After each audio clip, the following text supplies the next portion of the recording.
JamesAllen.com is the online destination to easily design a customized engagement ring and save up to 50% compared to traditional stores. You pick a diamond, whether it's lab-created or earth-created, James Allen has over 200,000 conflict-free stones. Then you pick your ring setting and metal. And if you need some help, they have real-time diamond consultations available, where an expert can walk you through it all. Get 25% off your order at JamesAllen.com, code podcast. That's JamesAllen.com, code podcast.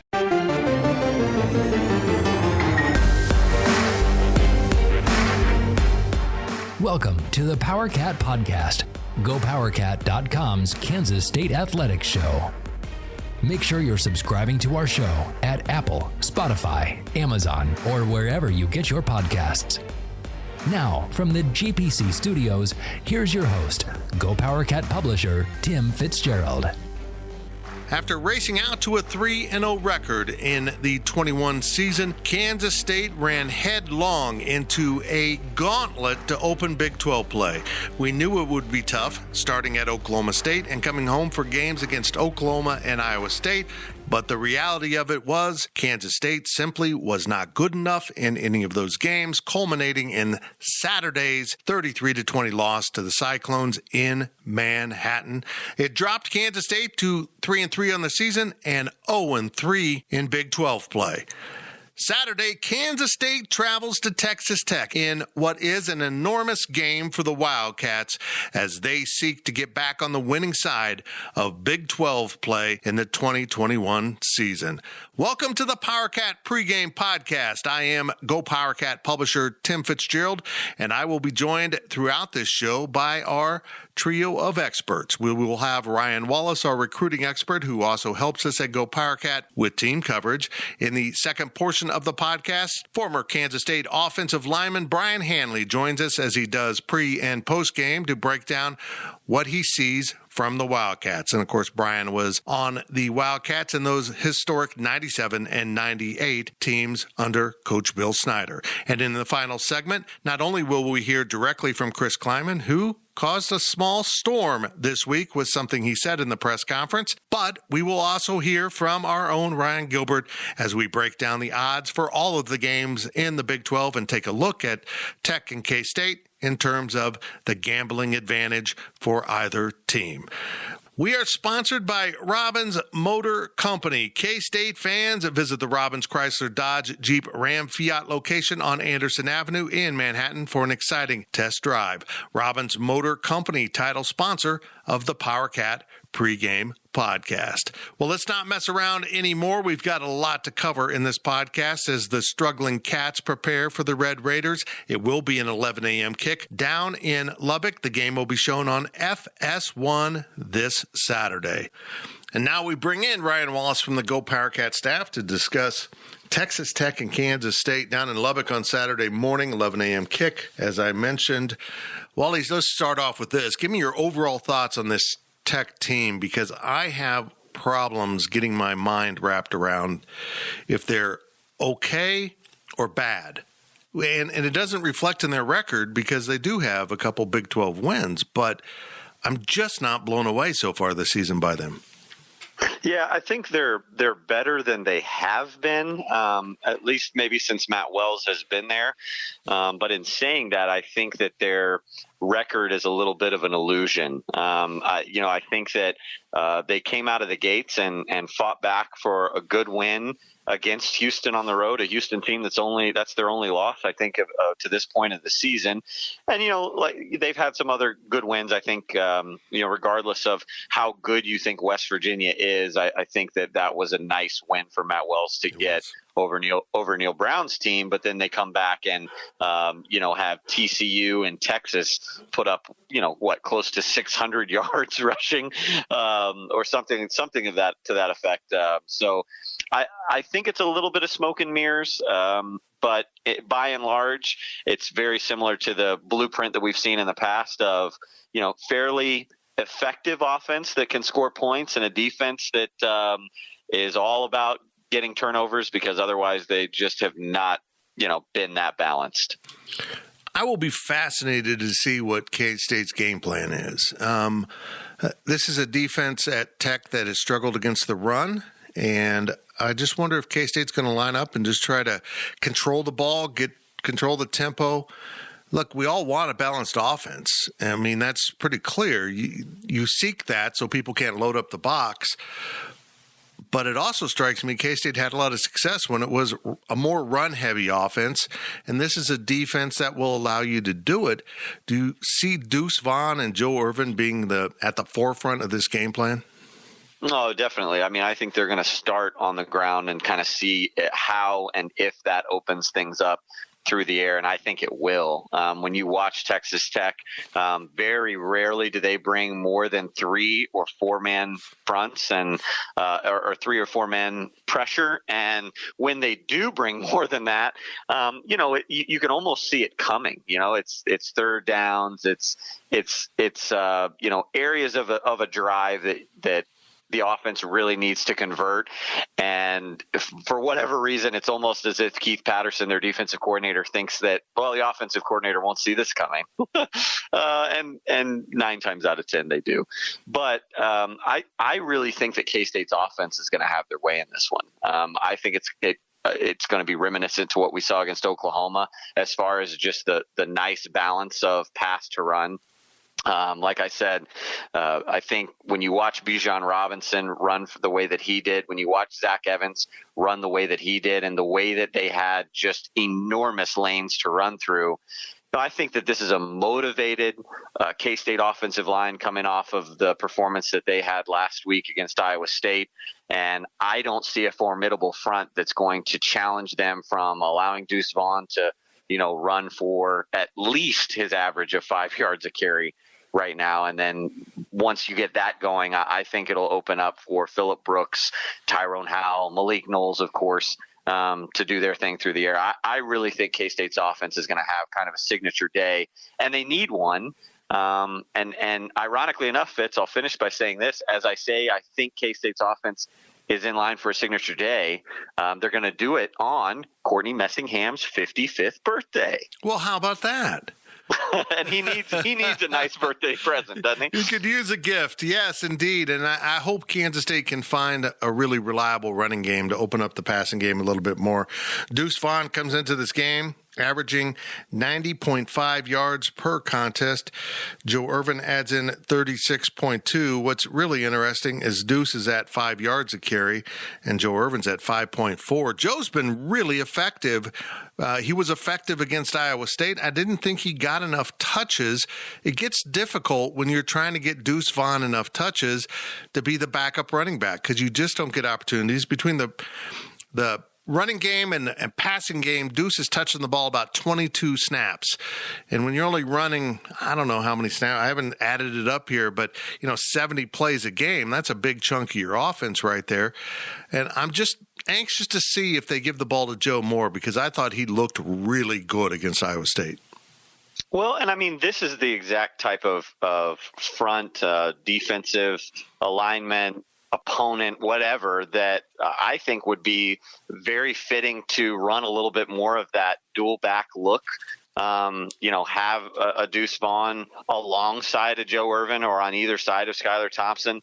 And it really forces the defense to play both players and kind of spreads them out a little bit more. I think the reason that we haven't seen Joe Irvin get as many touches or as much participation as maybe you would hope is I do think that there are times when he's still a little too one-dimensional. I don't think they trust him as a receiver as much as they do Deuce. I think for right now, Joe is kind of a handed off, aggressive, powerful runner, which is fine when he's running the way he has been. But I think, for him to see a little bit more of the field, I think they want to know that they can trust him as a pass catcher. Well, Kansas State's offense, I'm just going to say it hasn't been the problem the last couple of weeks. It's been the defensive side of the ball.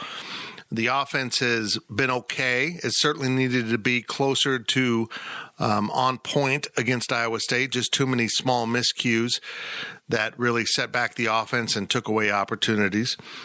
But the defense has really struggled on third down and getting teams off the field, something Iowa State thrived on.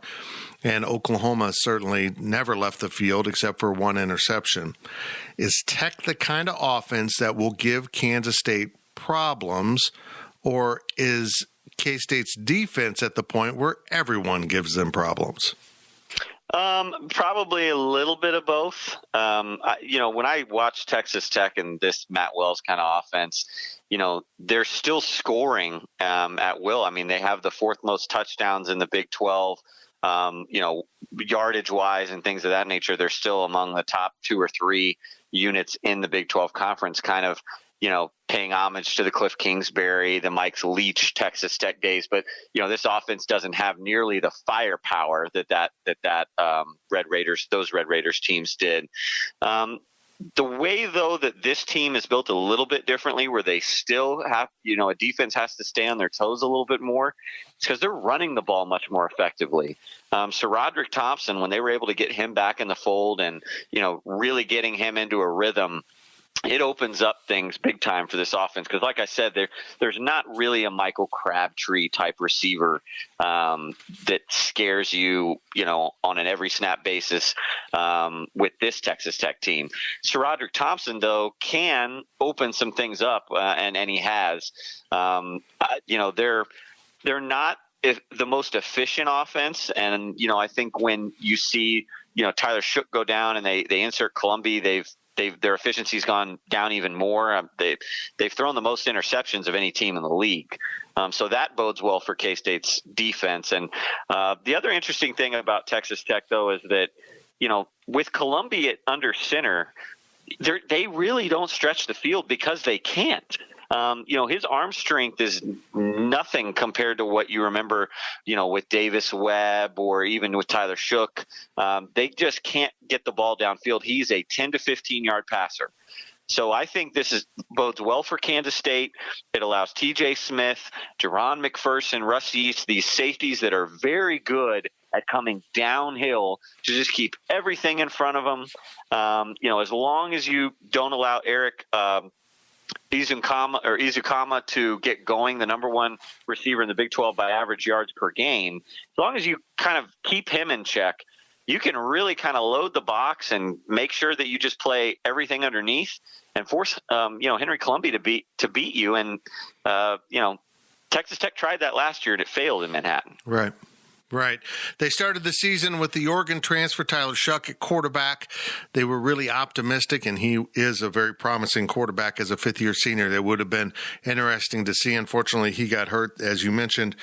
They turned it back over to Colombi to take the reins. I believe he's a Utah State transfer. He came with Wells. Mm-hmm. And he isn't overly dynamic. He's just good enough. You know what I mean? He just kind of gets things done. They still put points up, but he is mistake prone, and K-State desperately needs to get back on the good side of turnovers and defensive big plays, because they didn't really have any big plays of note on the defensive side of the ball against Iowa State.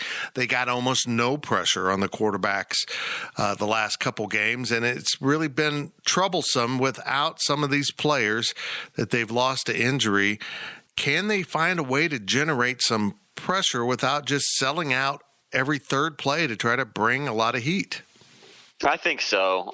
Like I said, I just think that until this Texas Tech offense proves to Joe Klanderman and Chris Kleiman that, okay, we need to take a step back and maybe readjust, I don't see why K-State can't basically throw out the base defense of their choice, probably a 3-3-5, and just say beat us. Because, like I said, Columbia is not a guy that, is really going to look downfield.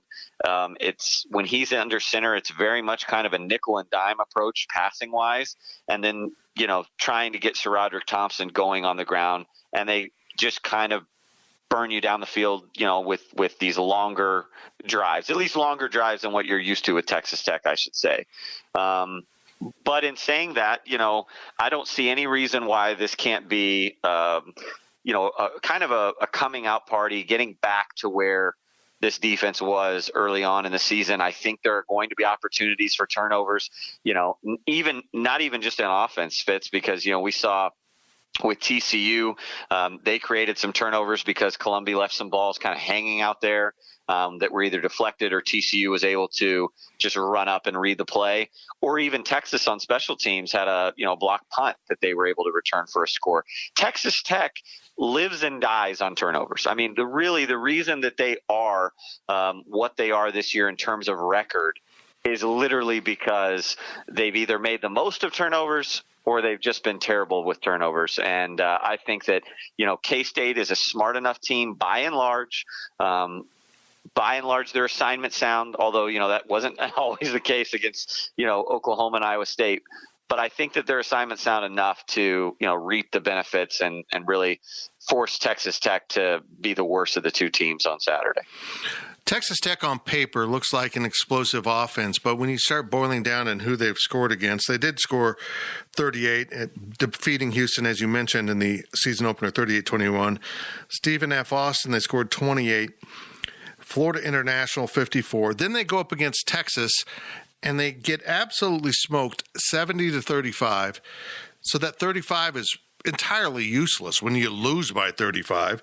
West Virginia, 23-20. Then they get TCU comes into Lubbock, and I think this is a really strong indicator of where Tech's at when TCU rolls into Lubbock and just pounded the Red Raiders 52-31, and then they played Kansas and scored 41 points. I feel like it's a little bit of fool's gold. I feel like there's some stats padding in there that indicates to me that this offense is really good when the defense knows they're going to win the game. Their offense has outscored them so severely, or they're just up against a bad defense. I will be very intrigued to see how K-State's defense performs in this game because something has gone wrong on the defensive side of the ball, and I don't feel like it's schematic, Wally. I feel like it's more the guys are just not quite locked in the way they should be. When you line up wrong on the first play of the game, it tells me you're not locked in, and that's where my concern is they've got to get back their mental focus. What is your take on what's gone wrong on the defensive side of the ball?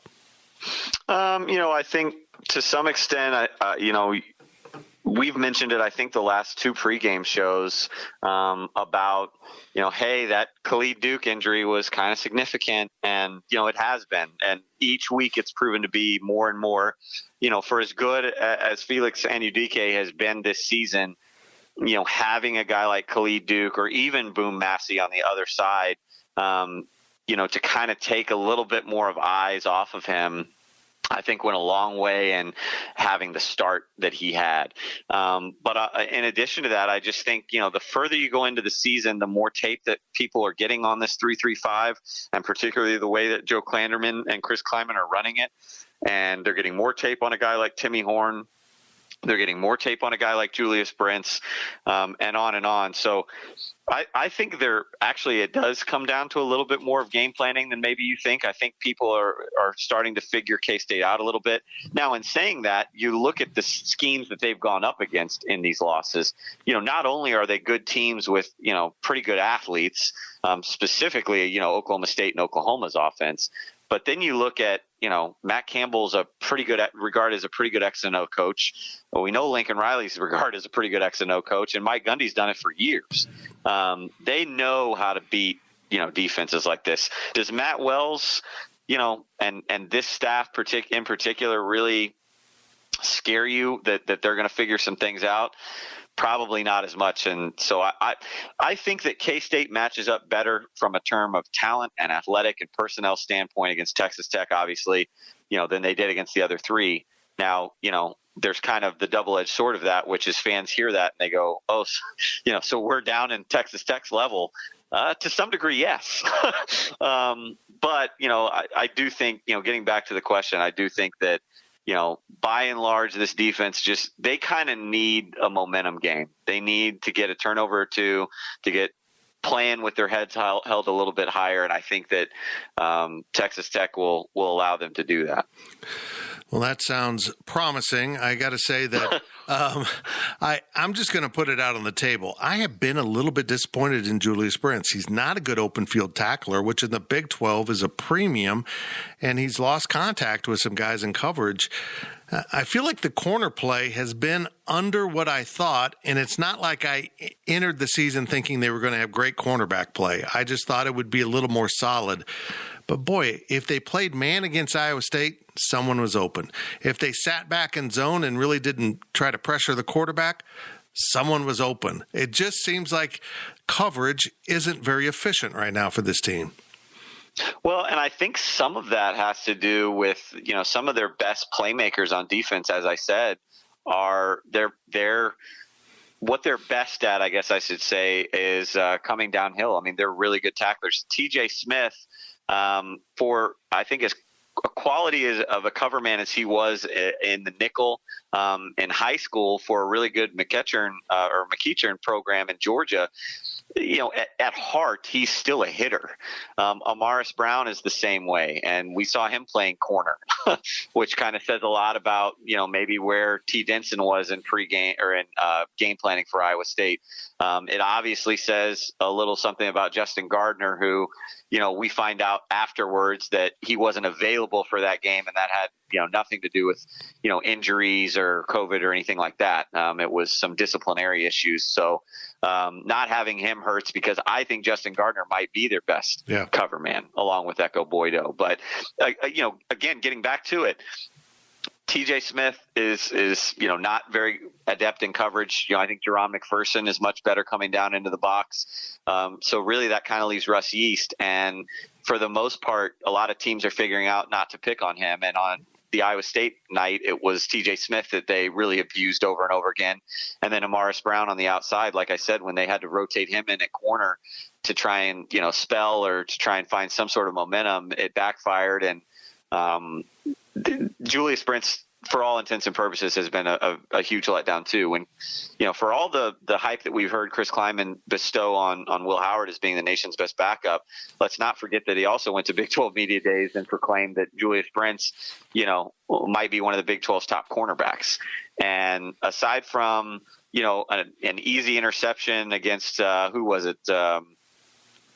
Nevada, maybe, where, there was kind of a ball that was hung up in the air and he, played it well as a 6'3" guy should. Other than that, it was Oklahoma. Yeah. Oklahoma. There you go. Other than that, his tackling at times, I think he looks almost uninspired to get off blocks and try and make tackles. But then other times somehow he leads the defensive backfield in tackles. So, maybe that's just a week by week thing, but I think they desperately need some better cover guys in this scheme if you're going to run a 3-3-5. And unfortunately, Fitz, not to get off topic here, but some of the guys that are being brought in this 2022 commitment class are more linebacker prone type safety players. And, so we're not seeing that yet in the recruiting. So either a guy like Omar Daniels gets developed better and T. Denson gets developed better, or, it's going to have to come down to, maybe better preparing the scheme to try and, go against these people that are picking on TJ Smith and Jerron McPherson and those type of guys in coverage. Let's talk about Chris Kleiman for a moment. You brought up a couple statements he's made earlier in the year, and then on Tuesday at the press conference, he had a now famous statement about the kids in this age group don't respond to negativity, and he wants the fans and the media to be more positive. I think it wasn't quite on target with how he wanted it to be worded, but it came out that way. Is he turning into a guy that is going to have some regrettable quotes, because he's had a number of them this year? Maybe, as much as I want to say no, like you said, there have been enough examples to this point that are a little head scratching. I just specifically talking about, what happened this earlier in the week with the press conference, the midweek press conference. I think a lot of it, I don't want to say it was overblown, because I think when you go back and watch it on video, he is motioning to the media. It was very obvious what he was trying to say, but I think it was maybe not taken out of context, but taken a little bit further than he had intended.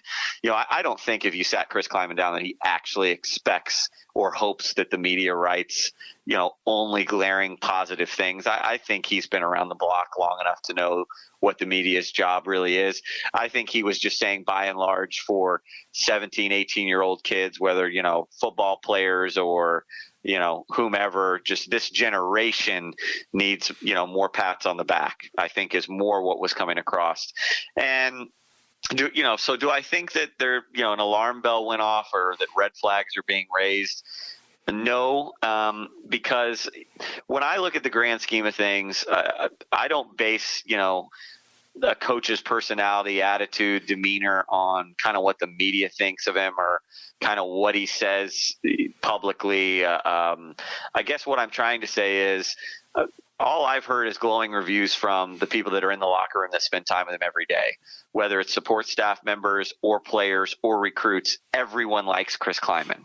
And so while you have, let's say, a guy like Les Miles that has flubs left and right in front of media, and then also goes back and flubs to, and makes regrettable statements to his own players, you don't hear that from Chris Kleiman.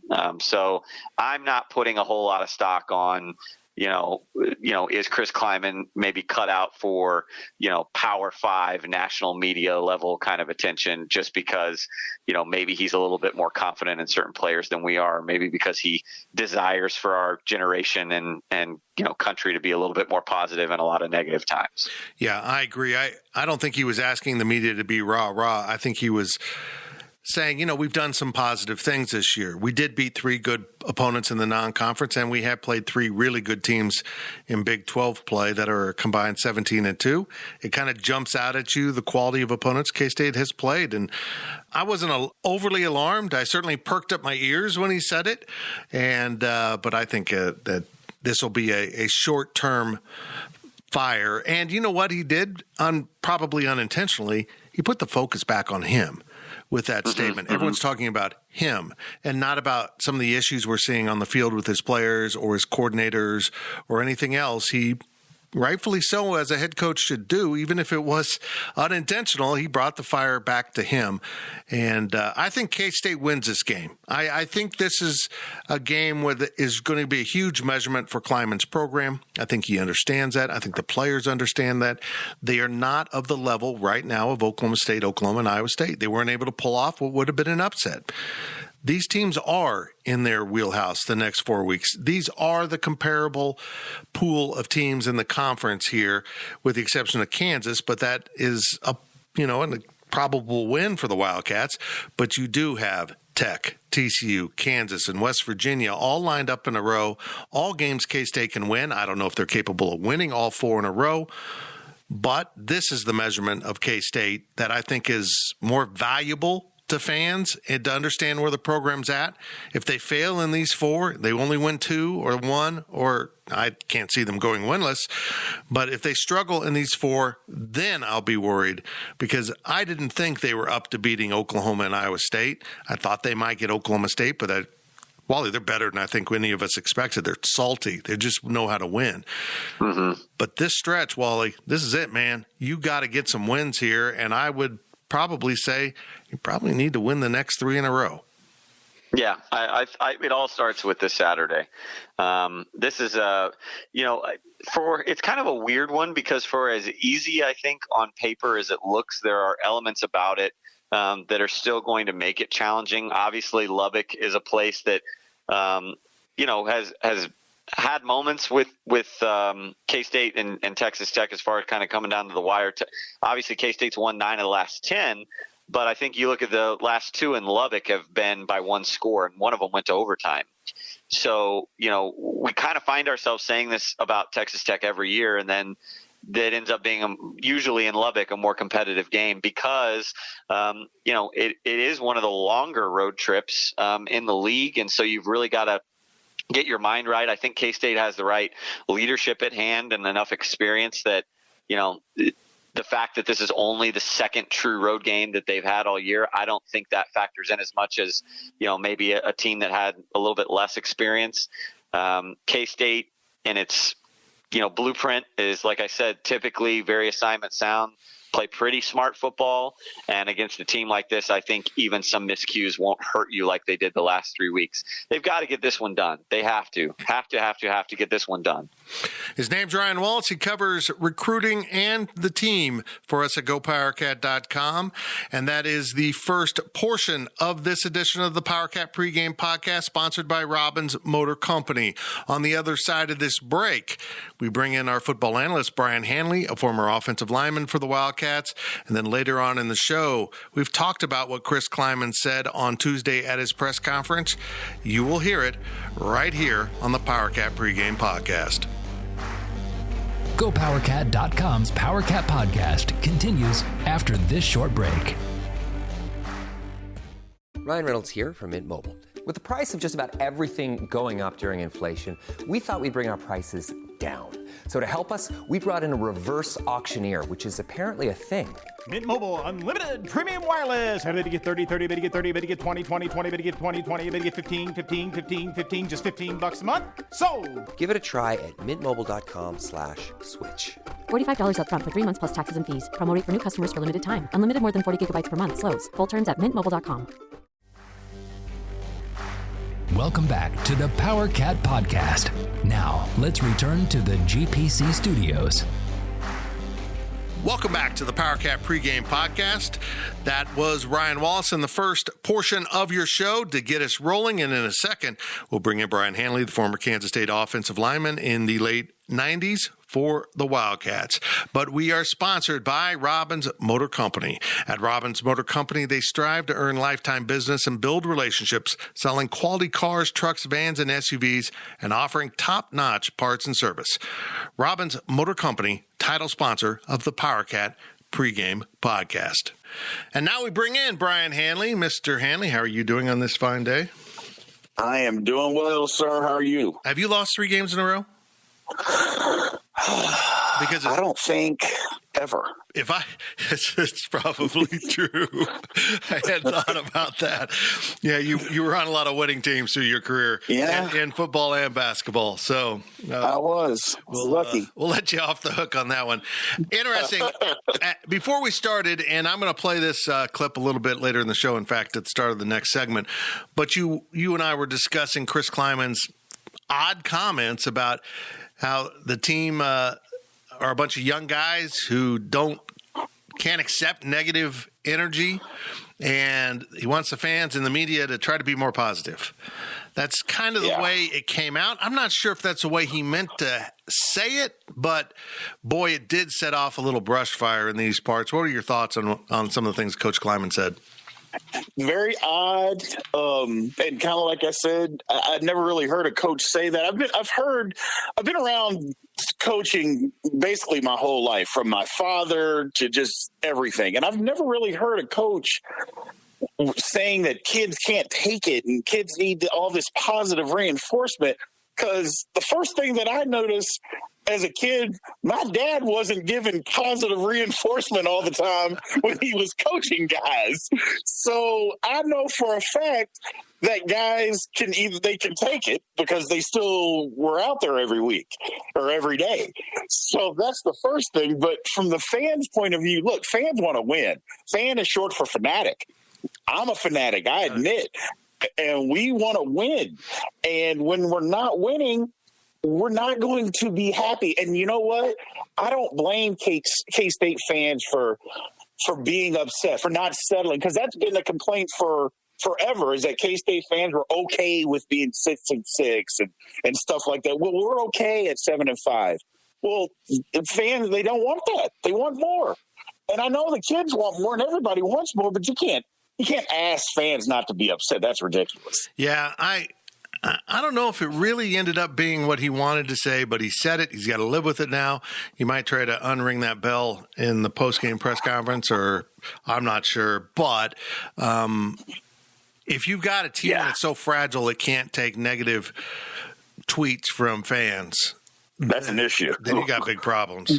And, yes, you do. And I'm all for if your style is be a player's coach, but with that has to come discipline. And I know Chris Kleiman does do the discipline thing. It's not like he's given everyone a medal for losing 3 games straight. I know he can't be hard on the guys, but it was alarming to hear him say they just can't take it. Well, maybe they should tune it out, and maybe it's more directed to you because actually, Brian, that's what I thought was interesting.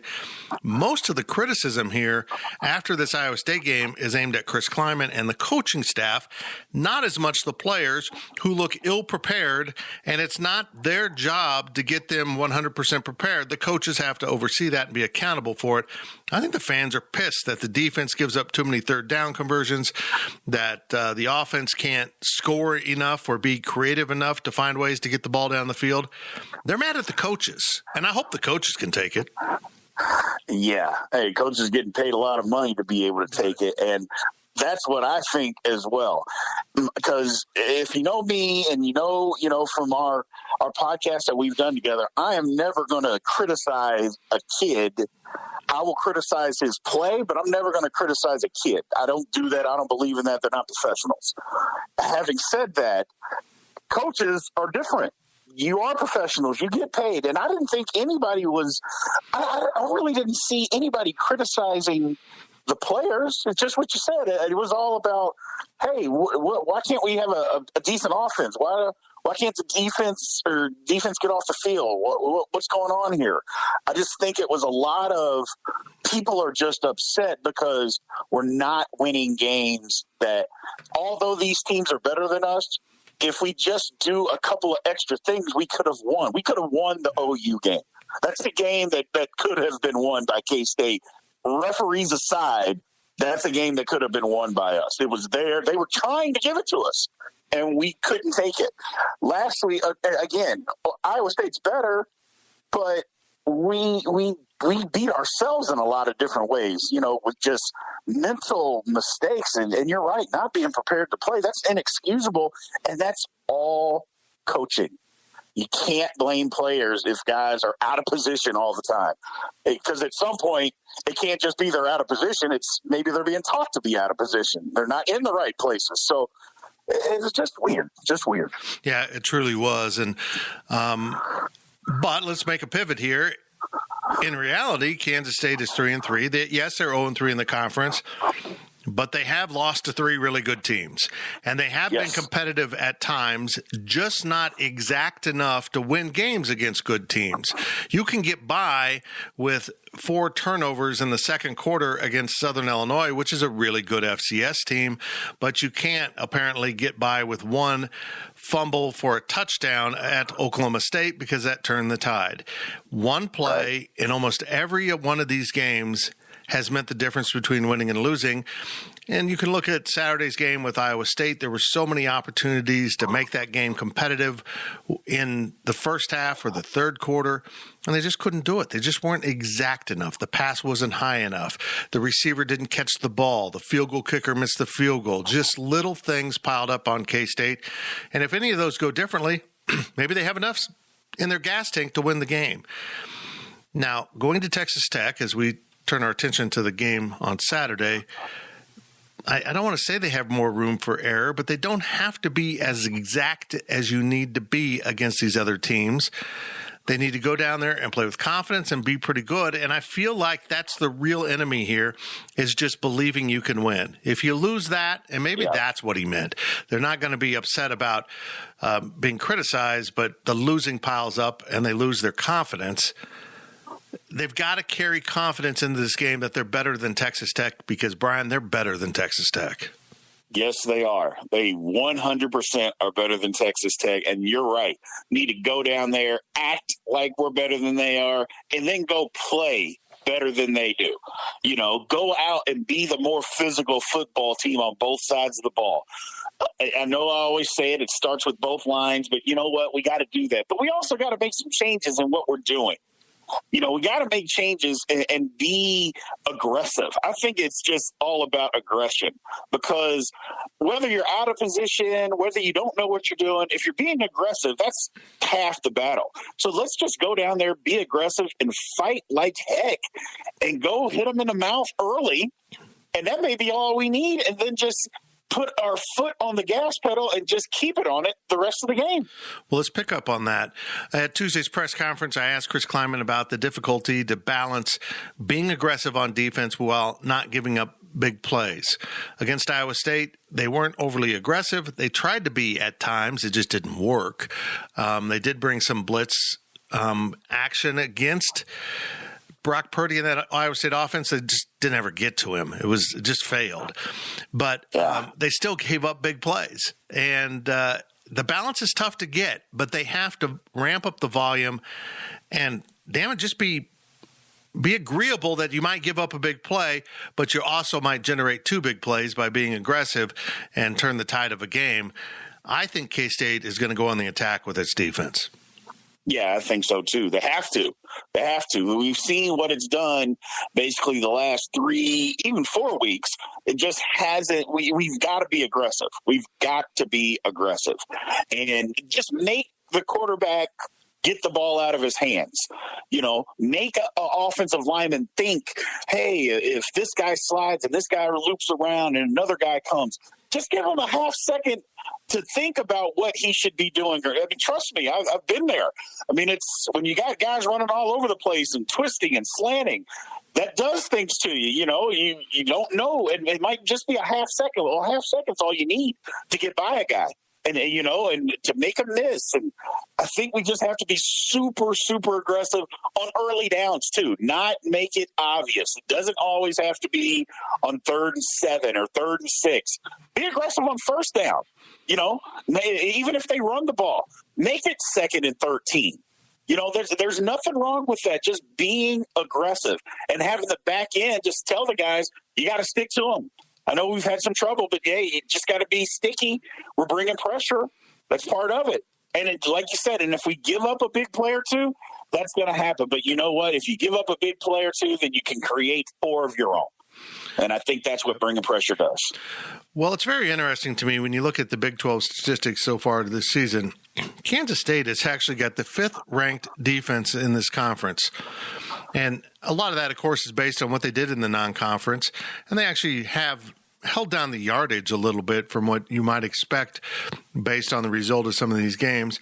Tech is at 7. I just think it's really interesting. And by the way, Kansas State has the 11th-ranked offense and Tech the 5th.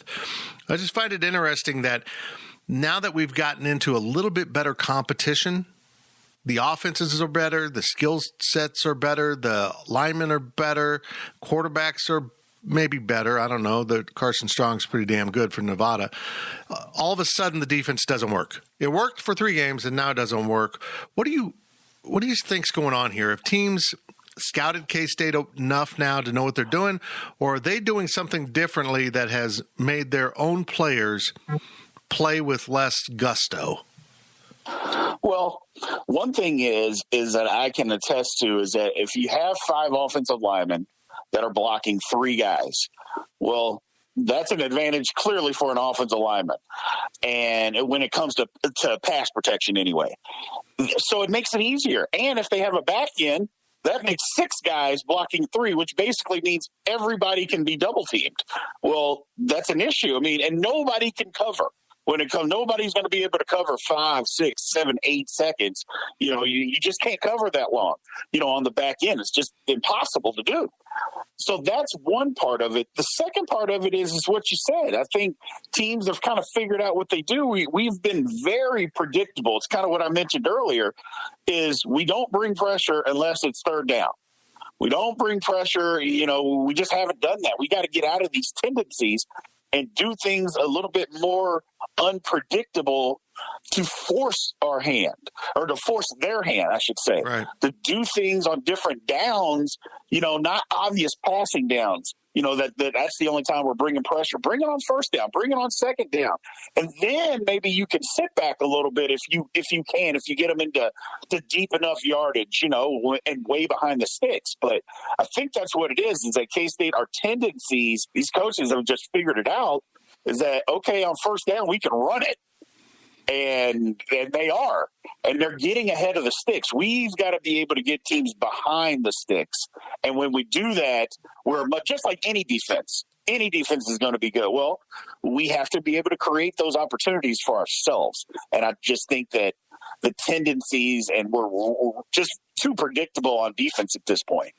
I would agree. Kansas State does rank 9th in the Big 12. We're ahead of Kansas in third down conversion defense, as has been something that has really began to haunt the Wildcats quite a bit. They're giving up first downs on 45% of those third downs. It's pretty atrocious. Offensively, Kansas State shows signs of being improved, settling into Skylar Thompson being back. They're mixing the run with the pass. And yet there's not that consistency on the offensive side of the ball to sustain drives or make that one extra play. They had the one hop pass to Phillip Brooks that would have been game changing. Phillip Brooks dropped a pass on the edge. But I just don't feel like they're getting to enough things in their playbook. They seem to be a little mundane. When they mixed up that playbook and ran that just beautiful post flag pattern to Phillip Brooks, Skylar Thompson delivered the ball. That was something we really haven't seen. They need to be more, I keep falling back on the word creative, but there's something else there. They got to just open up that offense a little more and, again, be the aggressor, because I don't feel like they're being aggressive on offense. Well, I think what we're going to have to do, and what we're seeing, is we're going to have to throw the ball down the field a little bit more. I know we keep saying that every week, but it's just the truth. And we're going to have to use the pass to open up the run. Teams are and have started to just say, you know what, we're not going to let you guys run the ball all over the place. Now, we got some runs last week, but we were so far down that we couldn't really stick with it enough, even though I thought we stuck to it a little bit too much when we were down so much. But I think we're going to have to just throw the ball down the field a little bit more. Use the tight ends. My goodness, use the tight ends. They are begging for us to throw the ball down the middle of the field, down the seam to the tight end. They're literally giving it to us, and we don't take it enough. We got to be able to do that. And the predictability, again, we just got to, you're right. We got to open up the playbook and just do things that teams don't know. An offensive playbook in college is a mile wide. Let's start using some of that. Let's start using some of it. We have to. Absolutely. They need to find a way to get more weapons on the field together. There was a key possession in the game, and I looked out on the field, and at receiver in a potential throwing situation, they didn't have Malik Knowles on the field. They didn't have Phillip Brooks on the field. They didn't have Tyrone Howell on the field. They had Landry Weber, who's a fine receiver, and a couple other backups. And I just feel like they're not putting their personnel out on the field when they really needed to get things done. And I said this on our other podcast, on our Questions podcast. I love the diamond formation. I think it's effective. It's proven to be effective. When you put three backs in the backfield, particularly if you put three legitimate running backs back there and just set a fullback aside for the moment and say, you know what, we're going to go this way. And the players have told us they have a lot they can do out of that formation. And yet, Brian, they don't use it. And I'm to the point now, I'm like, you are completely wasting your time, the players' time, and valuable practice time by even messing around with this in practice if all you're going to do is run it maybe on the first play of the game. We've seen that a couple times this year. We're going to run it on the first play of the game, and that's it. We're never going to show it again. What the hell is going on? I have no idea. Use that playbook that we hear about. I don't understand why offensive coaches spend time practicing stuff and then are so reluctant to use it in the course of a game. I can't wrap my head around it. I don't understand it at all. Well, it goes back to the old days when people used to run the wishbone. you know how many different plays and things that you could run out of the wishbone offense? I mean, it was incredible what you could do. Well, this is kind of the same thing, just inverted. It's just there's so many different runs and passes and reverses and things that you can do, and we don't do it. I mean, I'm not saying that we have to be some wing T offense because that's not what it is. But there's just so many different things that you can do out of this thing, and we don't do it. I just, and it's kind of what you said. If we're not going to do it, then don't ever run it again. Just don't ever put it in. Don't do anything with it ever again. Or it needs to be a minimum of 15% of the playbook, because I think it's great.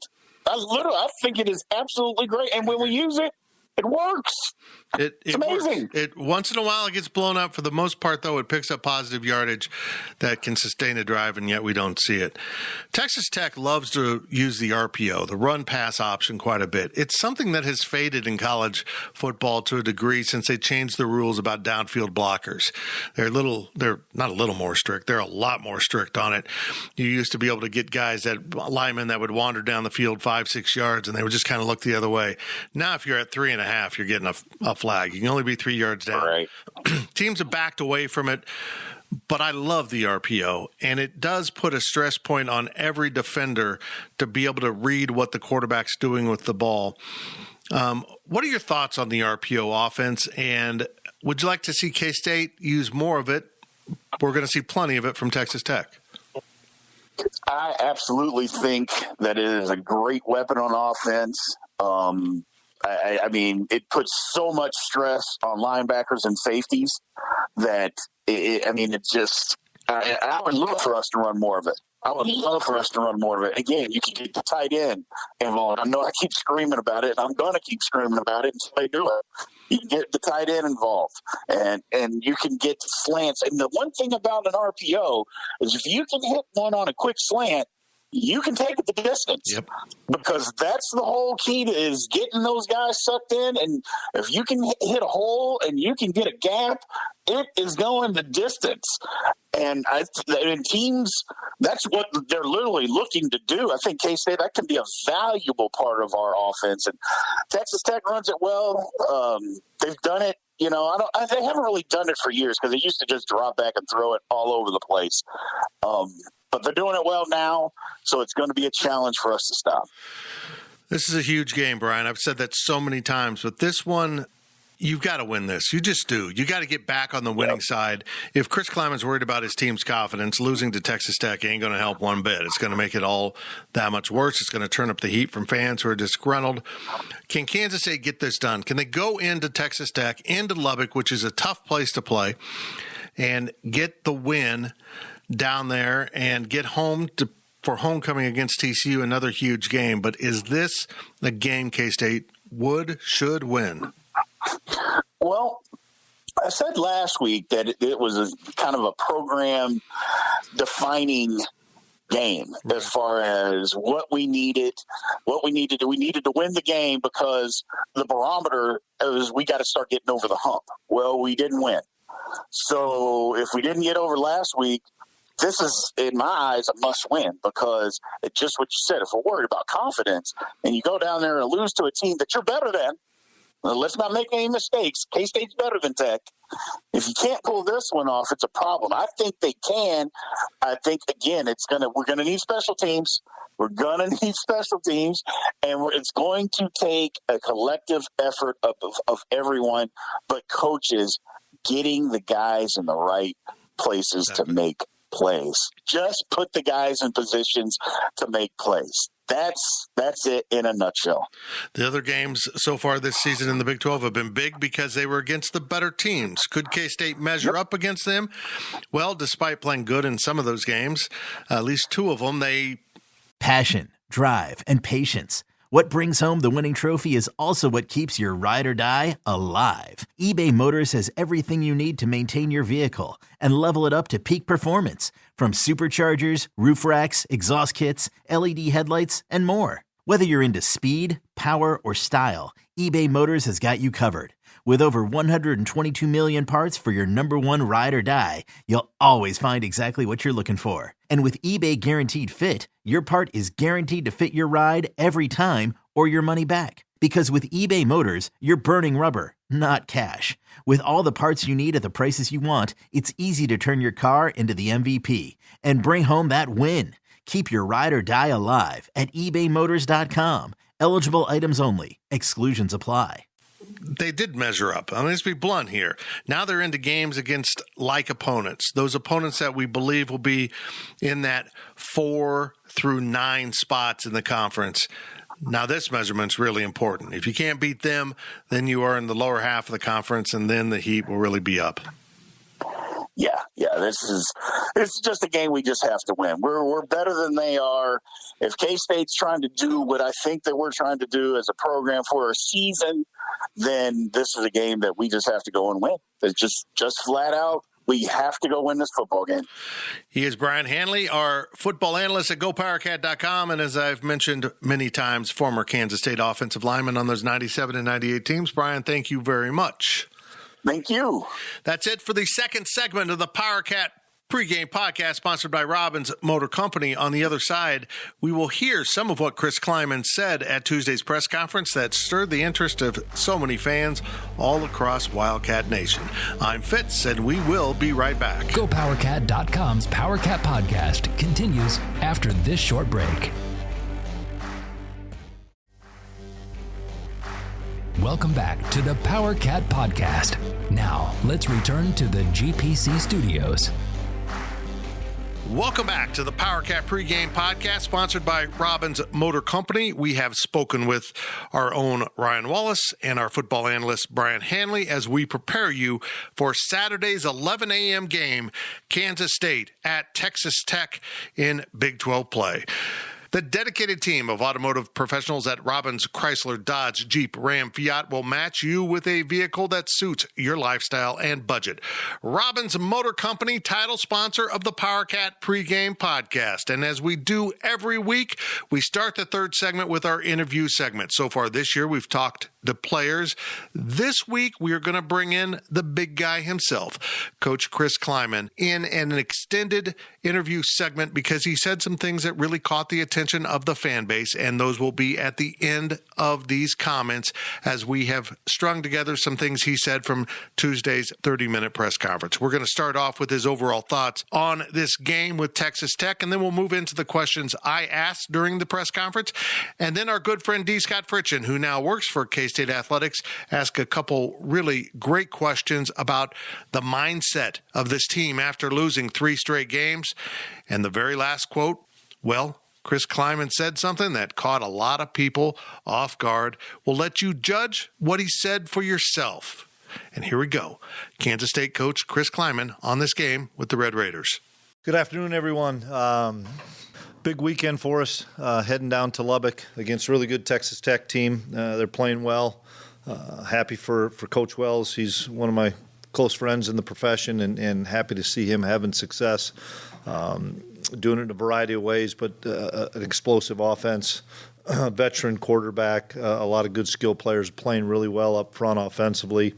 Defensively, people have gotten after him a little bit. They have, I think, some really good talent, some good athletes, and they run to the football and they smack you. But they've run into a couple of teams that have been able to rush the football, and then they got to play catch up. And that's kind of where we're at right now, as far as we need to play from ahead more so than from behind, and that's what we've done the last few weeks is play from behind, and that's probably not suited best for us. So when we play ahead against Stanford or against Nevada, our ability to dictate some of the tempo and pace and calls we make both offensively and defensively, when we're playing from behind, we have to probably be more aggressive on defense, which causes some bigger plays, and then offensively we'd like to be I like our balance. We're better balanced right now, but it's a big week for us, important week for us. Guys had good spirit, good energy yesterday, and are excited for another opportunity.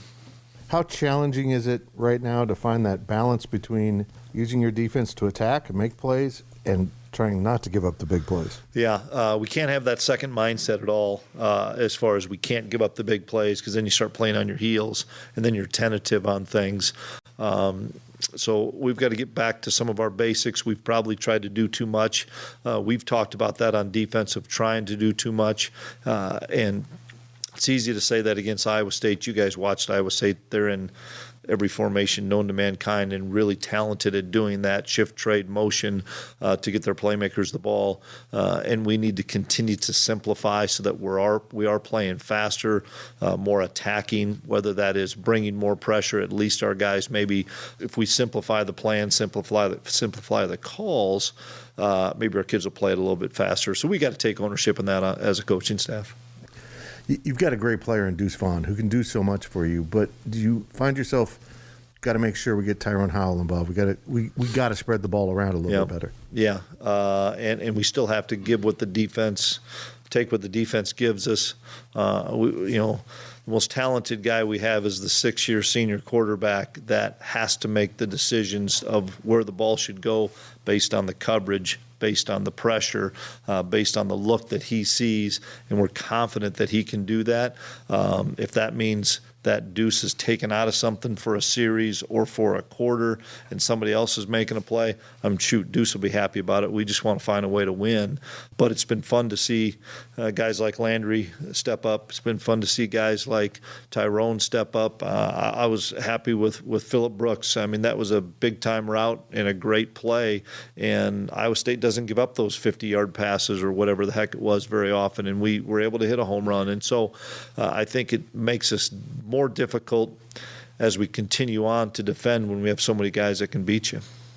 When you went back and watched the film of that game Saturday, how far off were you guys from being successful? There's a play here and there, and I think you can say that about every game. Even the games we won, we made a few plays that if we don't make those plays, we maybe are in a one-score game in games we won. But the big series for us was essentially to tie it up at 10-10 or go up 14-10. And that's close, but we're not there. I'm tired of being close. The guys are tired of being close. Just like when we were down 20-7, we needed to put a drive together to go make it 20-14, and we started the semblance of a drive, and we didn't execute. It wasn't play calls or anything. We just didn't execute, and then we ended up going down by multiple scores. And so we're close, but nobody wants to hear close. We need to get it done.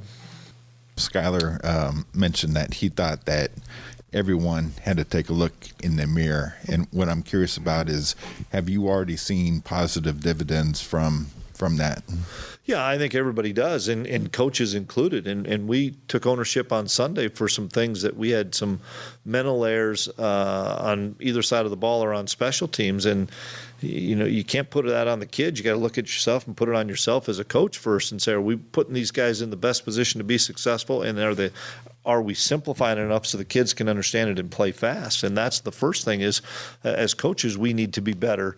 And we spent all day Sunday and half of Monday talking about that. Then we met with some guys on the Leadership Council on Monday afternoon and met with the team Monday late afternoon to try to explain to those guys, hey, we've got to take some ownership in this too as coaches. And everybody needs to give a little bit more. Everybody can step up a little bit, and everybody can probably own their role a little bit more, but that's coaches as well. I mean, this isn't just the offense, just the defense, just one part of the offense, one part of the defense. This is a collective group, and it starts with us.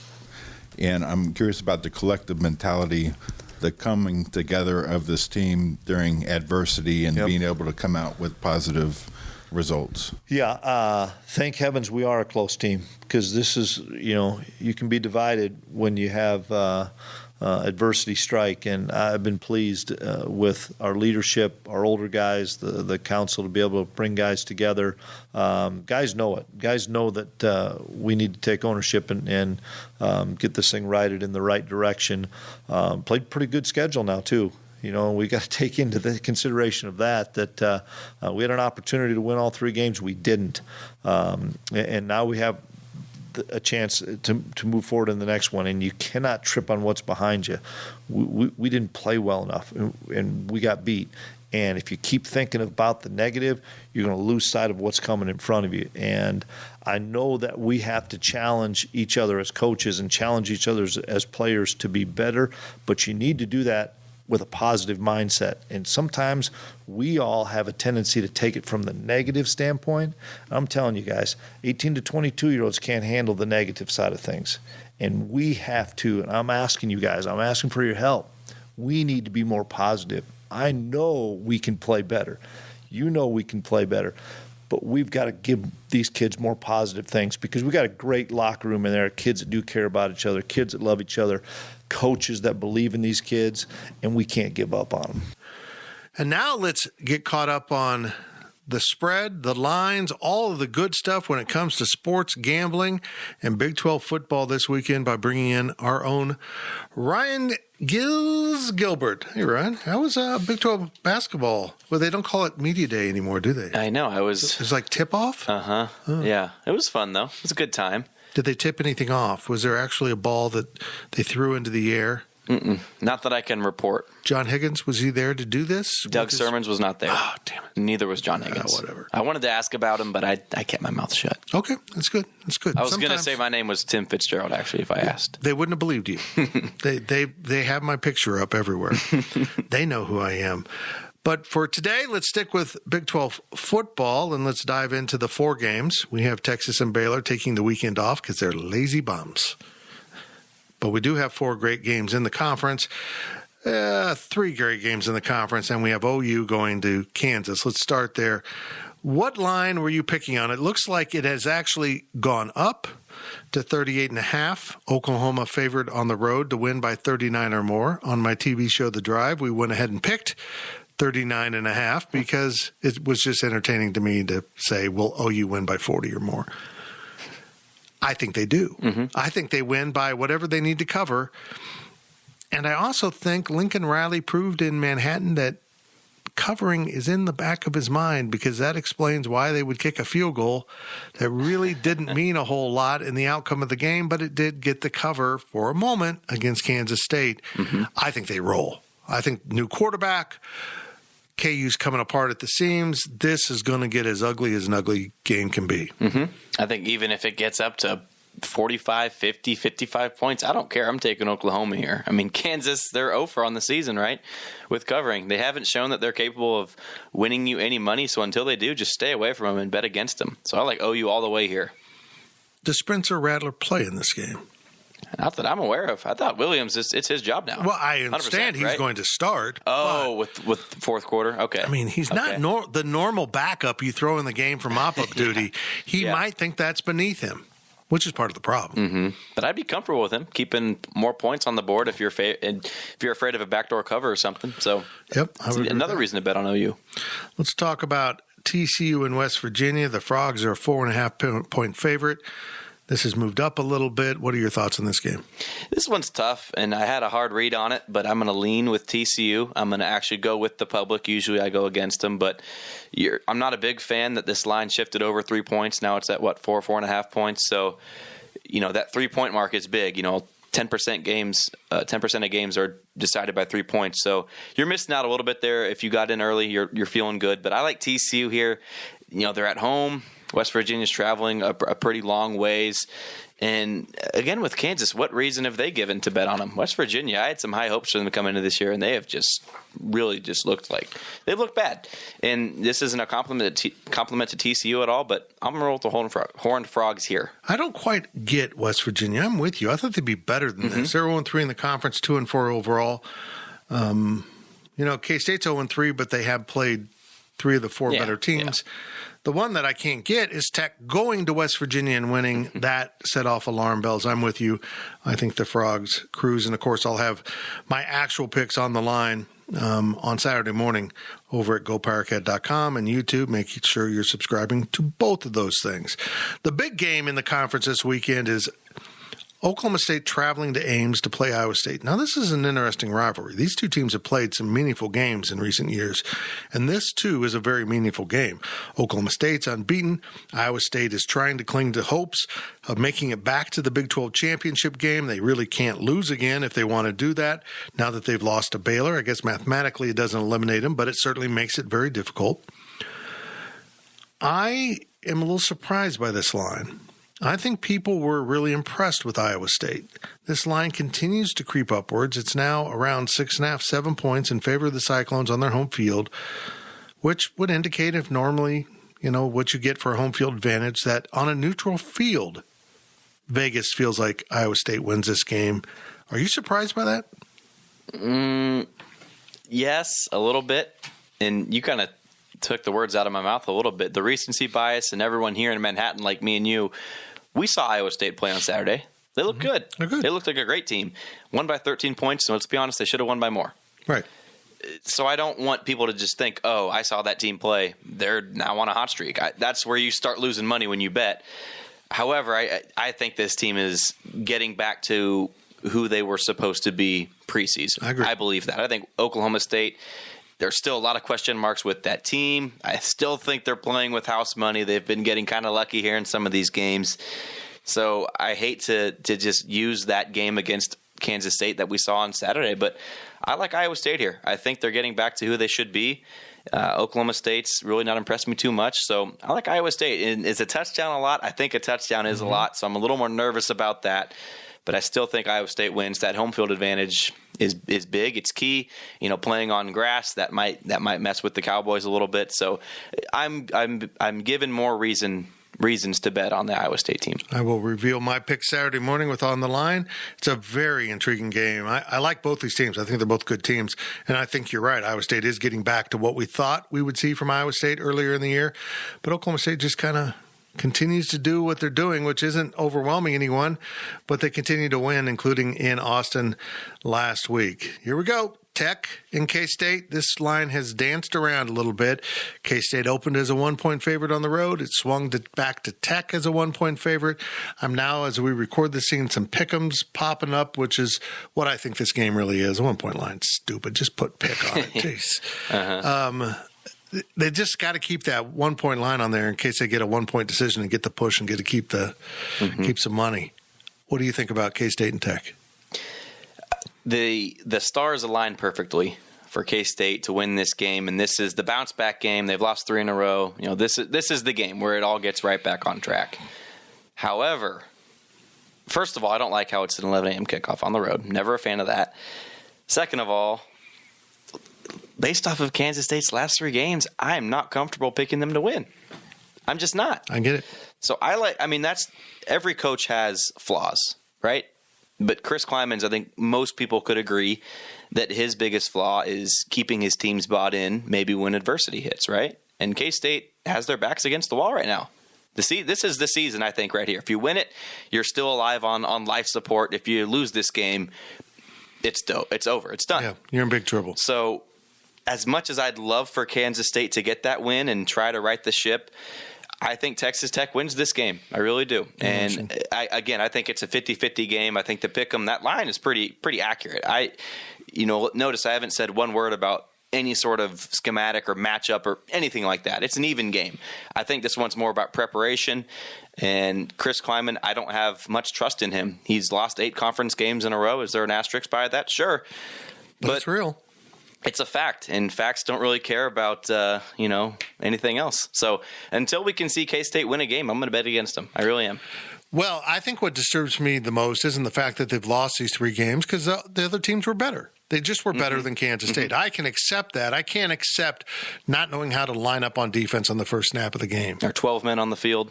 Can't accept that. This team looked poorly coached against Iowa State. That is alarming going on the road anywhere in this conference, let alone Lubbock is a tough place to play. 11 a.m. kick, as you mentioned, isn't easy to do on the road. So there's a lot of red flags with this game. I think K-State does win. I will have my actual score with my keys to victory on Friday. I will break down this game a little bit more with On the Line. It is huge, though. This conference is fascinating. I think we're beginning to see the line of upper and lower. And Kansas State's doing a good job of sorting that out for the conference. The 3 teams they played are clearly in the upper half of the conference, but I would still put Texas and Baylor into that upper half as we sit here today, and they're both off. As we mentioned, those are K-State's last 2 games of the season. That means this game leads into TCU. TCU won big in Lubbock. So if you lose to Tech, how much confidence do you have against TCU? You go to Kansas, then you got West Virginia coming to Manhattan. Man, I feel like this is the first domino to fall. Now we got to find out what direction it's going to fall in. Mm-hmm. After 3 games, I was licking my chops. I was very happy with that 5.5 win total. I had the over, and now it is looking really dicey. I'm getting nervous on that one. This really is huge when it comes to that. I think the next 3 are huge. They have to sweep these 3. That'll get you your cover on the 5.5 and get them in a really good position heading into that final stretch of West Virginia, Baylor, and Texas, which will be a tougher stretch than the next 3 games. Mm-hmm. I'm not saying that Kleiman's lost his locker room, because I think they have a good culture in there. But if they lose this game, it's not a good trajectory to go in. How do you have confidence if you lose this game and you go to 0-4 in the conference and you've got a pretty good TCU team coming in? I think it will take the wind out of their sails. Very interesting stuff, Brian. Brian, I called you Brian. Brian Hanley? Okay, I don't know. I'll take that. There's just so many people. So many people. Very good stuff, Ryan Gilbert. Appreciate it very much. And you can check out his coverage of K-State and football and basketball over at GoPowerCat.com, and including his stuff from Big 12 Tip-Off. I'm not accepting that name. It's like Sprint Center. I'm not accepting that. The T-Mobile Center, whatever they want to call it. It's always Sprint Center. It's Sprint Center. Yeah. Thank you, Ryan Gilbert. Much appreciated. Great stuff as always. A very interesting slate of games. I'm intrigued by that Oklahoma State at Iowa State contest. Is Iowa State really the favorite? We will find out on Saturday, as we will with Kansas State playing at Texas Tech. An enormous game for this football program. I feel like I've said it before every game, but as these losses have mounted in Big 12 play, now 3 straight this season for the Wildcats, the urgency gets cranked up. And this is certainly a game that Kansas State needs to find a way to win, even if it is on the road. A very comparable program, a coach also in his 3rd year at a new job in the conference. Can Kansas State knock off the Red Raiders? It starts at 11 a.m. Saturday down in Lubbock, and the Go Power Cat team, myself, Zach Carlson, and Michael Goins will be on hand to cover the contest for our subscribers. Make sure you are subscribing to Go Power Cat, and if you're just following along at YouTube with some of our daily deliveries and our podcasts, make sure you subscribe to our YouTube channel. I am Tim Fitzgerald. It's the Cats and the Red Raiders, 11 a.m. in Jones AT&T Stadium in Lubbock, Texas. I hope you have a great K-State game day. Thank you for listening to the Power Cat Podcast. Make sure you're subscribing to our show at Apple, Spotify, Amazon, or wherever you get your podcasts. Power Cat Podcast. All rights reserved. GoPowerCat.com.